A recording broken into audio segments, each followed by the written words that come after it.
opening the damn bottle up naked.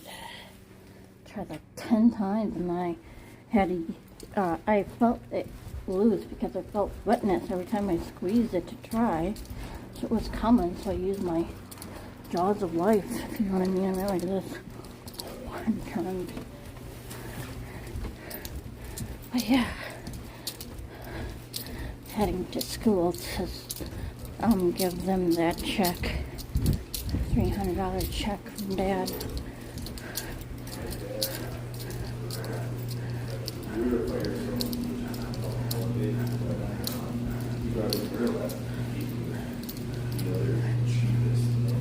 Hi. Hi. How are you doing? Good. How are you? At first I couldn't open this, but I did. I had to use the jaws of life. No, there you go. Oh, it's supposed to snow. Possible chance, and it's got 80-90% chance, so it's pretty high. After we get this taken care of, I want to talk with Patty, asking her something. Because she, right as soon as I dropped it, she goes, "Oh yeah, I understand that stuff. I had that. I took that class." And I'm like, "Well, why didn't you tell me before I dropped the damn thing?" So I want to ask her, "Are you sure you're going to help me? And next time I take this class, are you really, really sure?" Okay, here. Because I want to get a lot of help as possible without... I gotta park way over there or something. Oh, you got to get moving here in the bus. Well, hurry up. Yeah.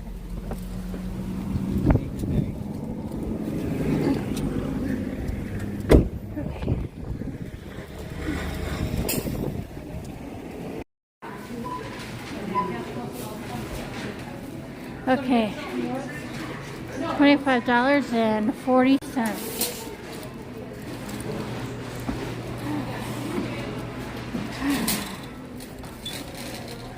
I just went to the bathroom too because I had to go. Okay, now where is he? Oh, that was you. I was like, what? I would be when I was like, okay, now. Oh, I see him, I think.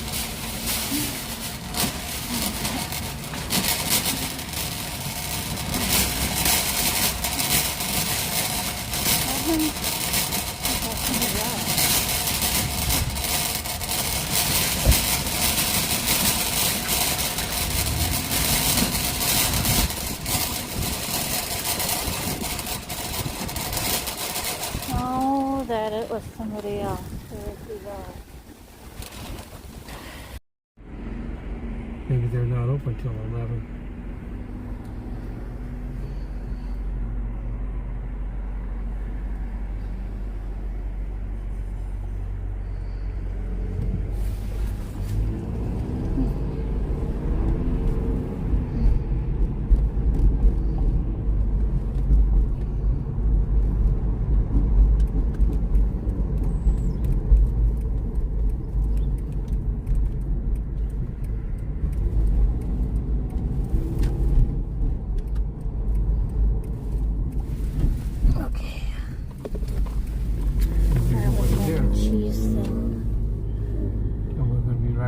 For nothing. Nobody eating here anymore. Is it opened? I hope so.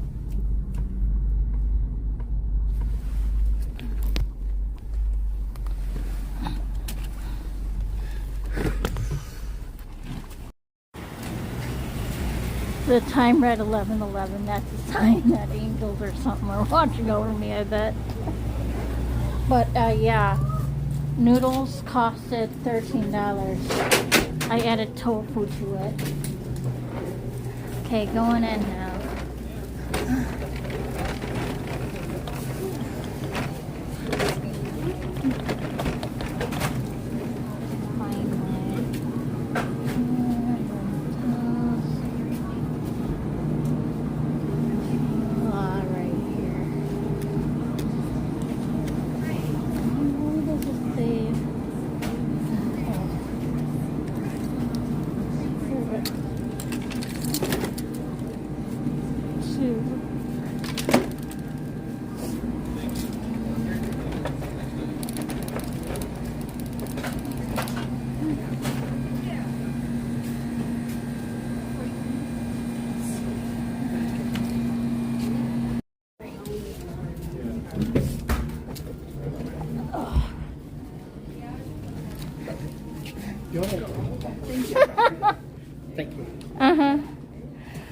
Yeah. Thank you. Where did he say he's parked? Oh, okay. Coming. $39. I gotta look for my 20s. Where'd all my 20s go? For fuck's sake. I'm confused.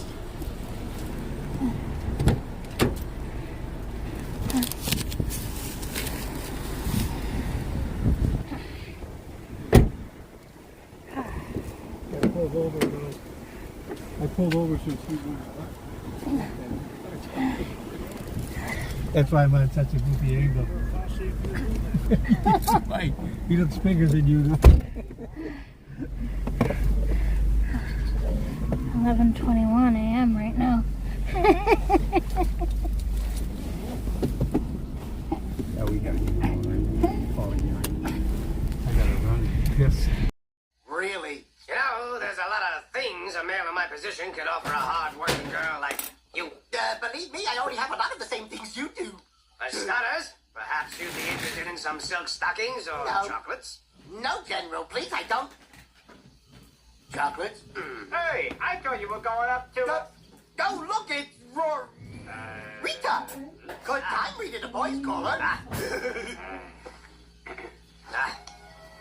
My, you have such delicate hands. Hi, thank you. You have a very round head. Well, you were hitting it off. So, since I'm busy tonight, perhaps you might like to entertain the General. A general? Yes. Yes. Yeah. Good. I got my copy. Silk stockings? Really? That's right, Rita. Thanks for inviting me over. Well, I'm glad to have the company. I'm sorry all we've got are these frozen dinners. All the fresh meat's being sent to the front. Don't I know it?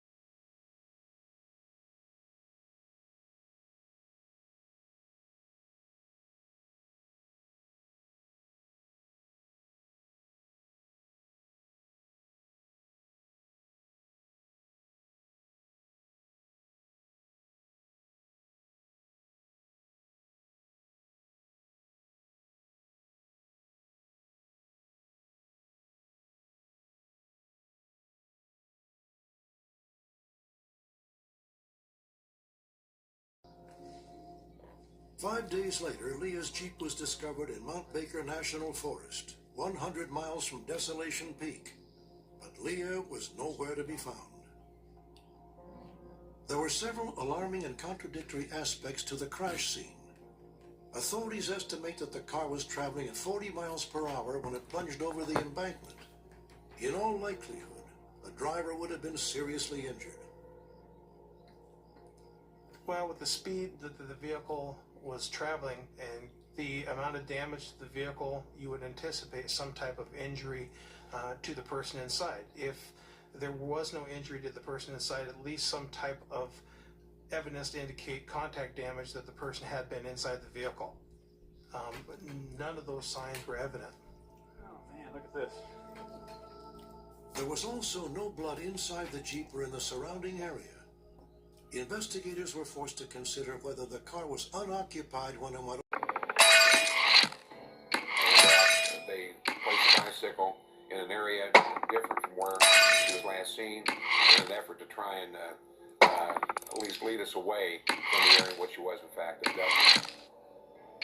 The possibility that Jill was abducted seemed more plausible when news broke a year later about another female cyclist in Kentucky. A motorist struck her and tried to drag her into his car before he was chased away by a witness. A police artist made this sketch of the suspect, but whether this man also attempted to abduct Jill is unknown. The only other theory investigators consider possible is that Jill was a victim of a hit-and-run accident. We believe that it was certainly possible that Jill was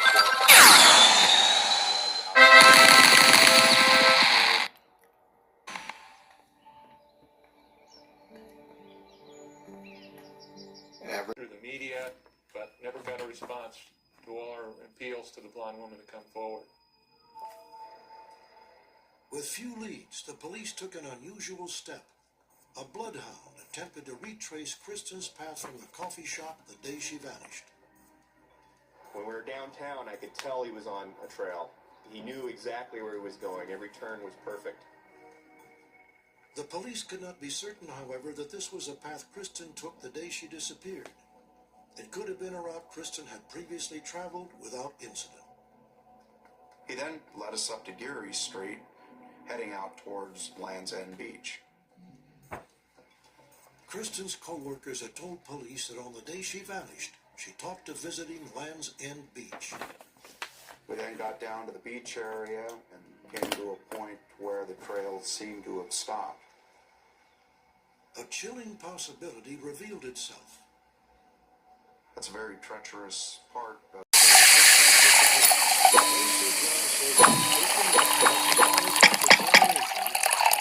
reputable expert. At the very least, mistake by making the phone call to the TV station.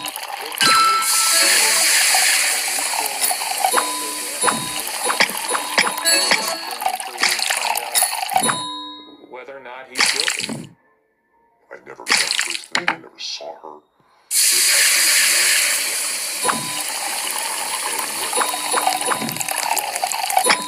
Never made that call. But I did.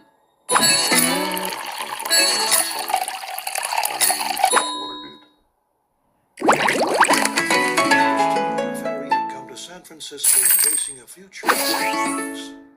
What shattered that future remained a mystery. For her parents, the search for answers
Hi guys, I'm gonna take a nap if you don't mind.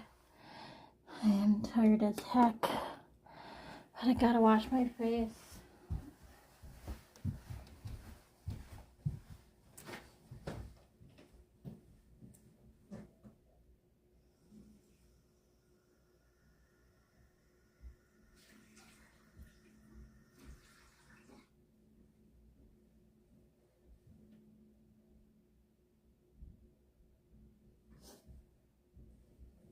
And lock my door.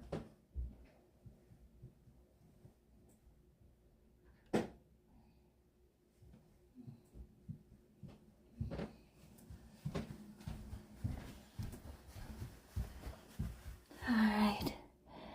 So, sorry if I bore you again here today. This video, I mean.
Alright, you guys, so we'll be getting snow this early morning. So I'm thinking I want to do a hyperlapse like you have just seen out here with the ambulance and stuff, but it'll go twice as faster.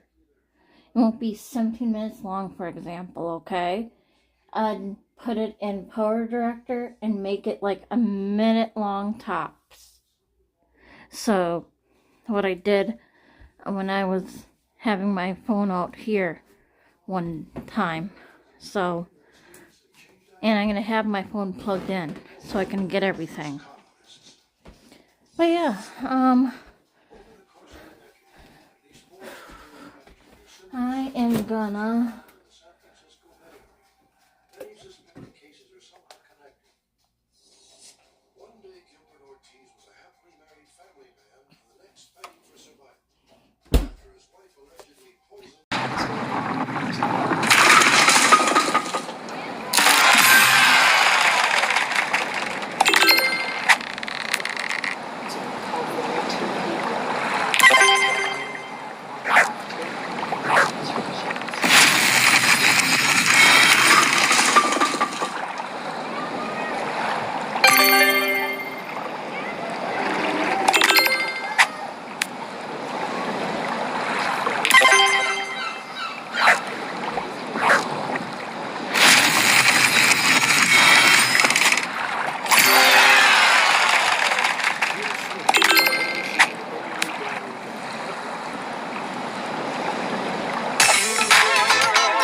Bernie, a Pinole police officer, was killed in the line of duty when Kim was pregnant with Amber. This latest tragedy would transform the widowed mother of 3 into an activist. Alright, so I'm gonna film the outside right now because, yeah, YouTube don't like it when I'm watching Unsolved Mysteries. I keep getting partially blocked. Please trim out segments. So, I'm not gonna, oh good, she was caught. I'm not gonna, you know, have it out in the open like this.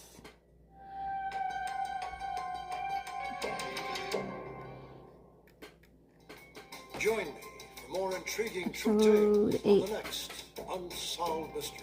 Season 11, Episode 8. Okay. Oh, wait. So, since this is over, I want to show you an issue I've been having with Tubi here. Whenever I had clicked on something... Okay, let me hit this boy's... Like, okay, now it works. But when I'm under guest, that's why...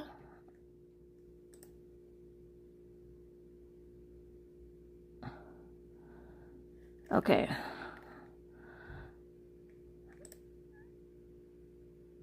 I think I watched this one a long time ago. Okay, maybe there was something wrong. Okay.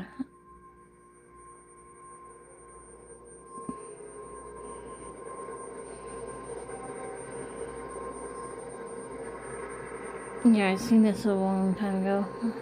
But yeah, I'm gonna have you face the other way now.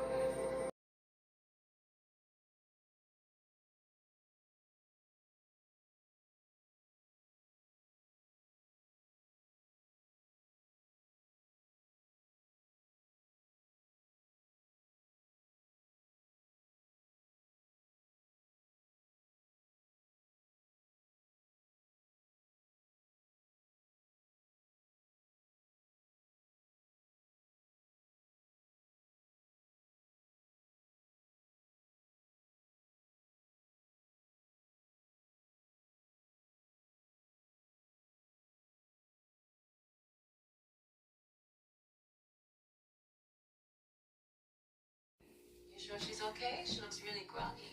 She's fine. This is happening because of the treatment. No, she's just becoming a young woman, right? Hi guys, I'm gonna put you in my room.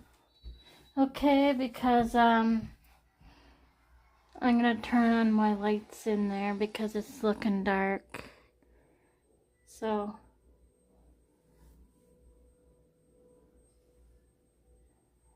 I love Mommy. And I love my baby girl, Pat Meister. I love her, love her, love her. And I know Mommy loves me too, because how I love my cat, she loves me that much too.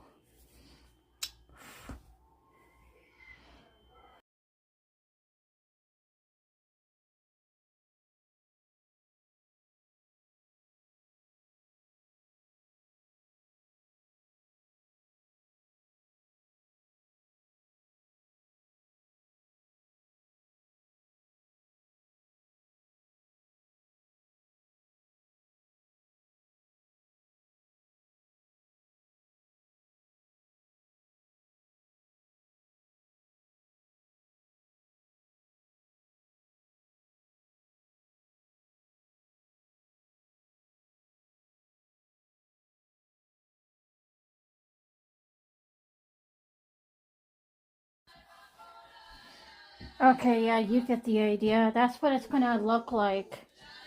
So,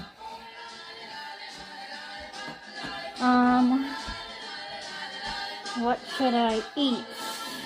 Starting to get hungry again here. Oh, something new is starting here. This program is about unsolved mysteries. Whenever possible, the have participated in recreating the events. What you are about to see is not a news broadcast. No, we already went to episode 1 already.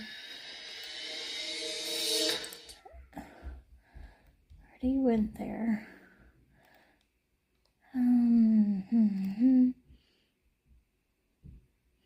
Trying to figure out what I want to watch now.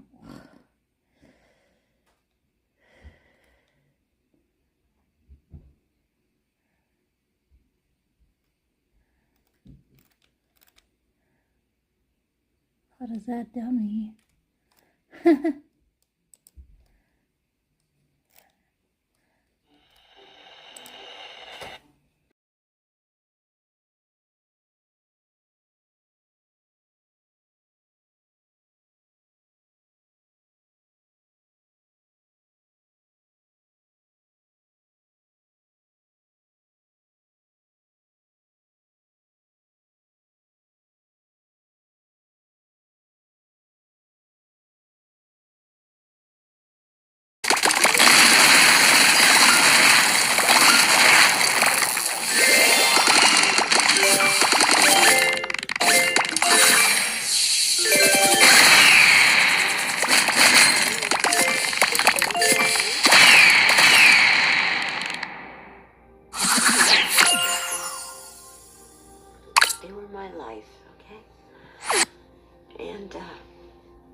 My life ended a long time ago. Patty Lemmer is desperate for help in finding the daughters taken from her decades ago. In 1959, she was divorced and disowned by her family. Sadly, Patty believes she fell prey to people willing to do anything.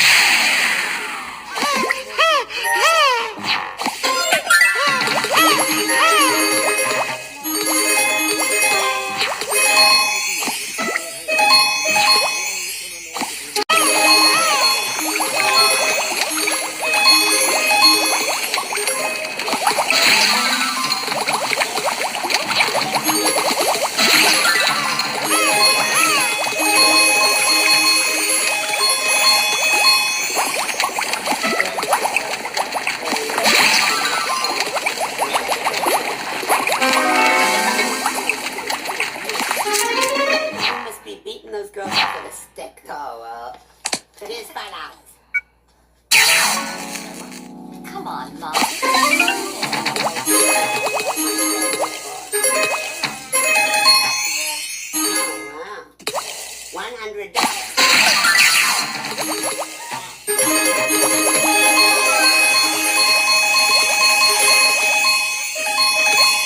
It's a baby. It's Grandma. Oh, fat boy. Oh, you vicious old...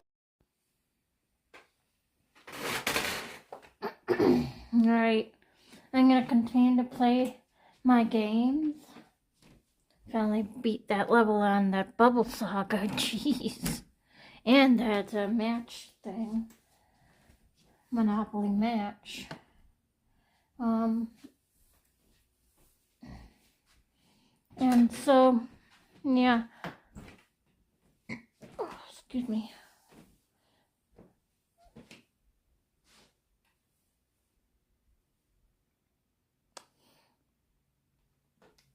Okay, Mommy, I love ya. And I love my baby kitty.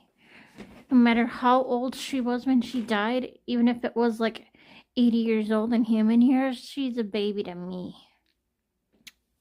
Just like how I am your baby as 44 years old. Yep, it's been raining out there. Looks a little foggy like too. Oh wow, you can't really see my lights now. Look, it's so foggy out there. I have you all hooked up. Alrighty.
Oh my god, you guys, it's starting. Ugh. I should catch my daily bonuses, just go through the game and just hit the daily bonus, okay? Cause then I can listen to narration until midnight and then I'll hit the hyperlapse, alrighty? But you can watch it go down. But if it gets really bad, see how it's on the window ready? But I'm gonna have you down over here. But if it covers this area, then I'm sorry. At least you can see a little bit, but it might clear up on the window later.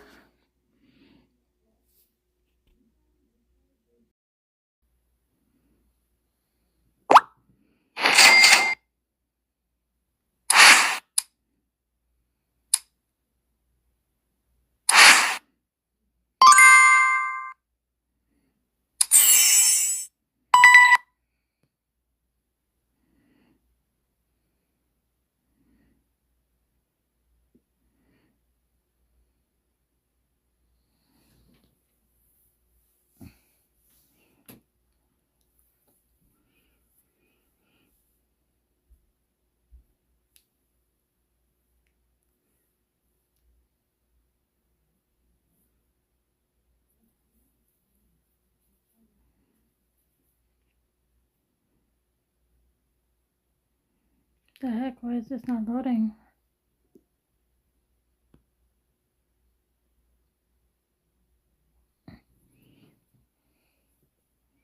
There we go.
I'll play that new level later. Not today. Not tonight.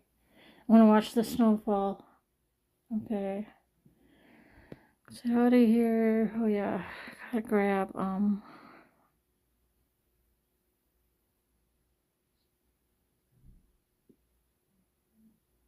that one.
Yeah, I think I should edit my video too from yesterday before I forget. Oh, see, now it's getting more blotted. See? So if you see that and you can't hardly see anything, then sorry, but I'll have it low enough so you can see. So, and I'm gonna set my alarm for 12:30 so I can press record out there. So I can get the snow plow thingy, you know, on film and everything. I don't want to sleep through it. So I will go back to sleep, don't you worry. As soon as my alarm hits, if I'm not sleeping, I will, you know. And I hope my scheduler works too, because that was the scheduler on the last clip, so. Alright, otherwise, good night now. See her, why was she making herself be seen, and why was it to someone with no knowledge of her and not to myself? I started to hear people around me all the time comment on the girl with pigtails, but whenever I scanned my surroundings, there was never one. I couldn't take it anymore, and I finally told my mom absolutely everything. I started with the details of what she looked like, and it made my mom cry instantly. I just thought she was emotional that day until she interrupted me and asked me what the girl's name was. I told her it was Rosie, where she became even more hysterical. She pulled up the obituary of my cousin Amber Rose, who passed away before I was even a thought to my parents. She was strangled and SA'd by her stepfather, who was her primary father figure in her life, in a cemetery only about a mile from my house. When she showed me the picture, it was Rosie. My mom told me that only her closest family called her Rosie, a nickname her grandfather gave her that she hated, but let some people call her to honor her late grandfather. I accepted her even more that day. I like to think that she's just tried to keep me safe all these years. I never tried to communicate to her through a spiritual way since, but I think of the day when someone was a bit protective of me being so young and in a foreign country. She obviously interviewed Blake thoroughly and made sure his intentions were right.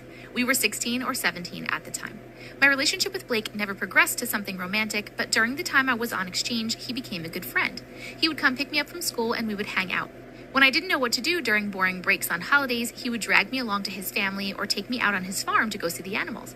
When I was homesick, he would sometimes console me. He was just an all-around good guy. Honestly, the kind I wish for my son to have as a friend. When my stay came to an end, I was really sad to leave Blake. Not because I suddenly had to say goodbye to my boyfriend, but because he just became a really good friend. The kind of friend that you wish that you'd have. The day I got my yearbook, he signed it. Unfortunately, we didn't stay in touch much after that due to life circumstances. After I returned home, I became very sick and I was in the hospital for almost a year. Coincidentally, about 5 years ago, I met a girl who, as it turns out, I went to high school with in the US. This could have been my Glitch in the Matrix story as well. She was about 2 years younger than me. I'm not quite sure if she was a freshman or sophomore. Hours. This made me realize that the voice is not in my head because it wouldn't stop if I was covering my ears. Someone was really calling me from downstairs. My whole existence was telling me that this someone wants me to go downstairs and would want to hurt me / push me to fall on the stairs. I did not tell anyone because I was afraid, since I'm the only one hearing it so loud and clear, for the whole night long, my parents will think that I'm crazy. This someone was terrorizing me for a little over 2 years before he gave up, which I hope is for good. We lived there for 10 years total, so I hope it was not planning on returning, but I could never know. During this period of time, I started sleepwalking. My brother found me in random places in the house and was walking beside me because when he told my parents, they warned him not to wake me up. He said when he was home, he would be so quiet just to make sure that I am not getting anywhere. And if he hears a noise, he would come and follow along with me to make sure that I was safe. Mind you, we had a balcony, and once he found me there, oh my God. I really believe that since he was always beside me, whoever that was couldn't hurt me. Only once I caught